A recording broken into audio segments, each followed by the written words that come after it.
Habang bata pa ang mga anak natin, ituro na natin sa kanila na ang mga kapatid nila ay ilan sa mga pinakamahalagang tao sa kanilang buhay. Hindi tayo palaging naririto para gabayan sila. Darating ang panahon na mawawala tayo. Ngunit ang kanilang mga kapatid, sila ang mga inilaan ng Diyos upang maging katuwang nila sa kanilang paglalakbay sa buhay, bukod pa sa pamilya na kanilang bubuuin. Kaya't mahalaga na i-train natin sila habang bata pa. Turuan silang magtulungan at magbigayan. Palakihin natin silang may malasakit at pagmamahal para sa isa't isa.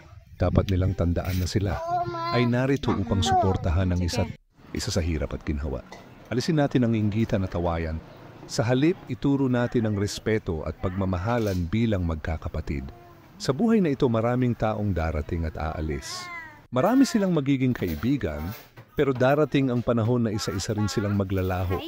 Ang buhay ay puno ng kasiyahan, ngunit puno rin ng pagsubok at kabiguan. Sa mga panahong iyon, napakahalaga ng pagkakaroon ng mga tunay na masasandalan.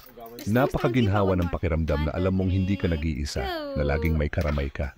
At una sa lahat, ang mga kapatid nila ang dapat nandyan, laging handang tumulong at sumuporta sa bawat problema at pagsubok na kanilang haharapin.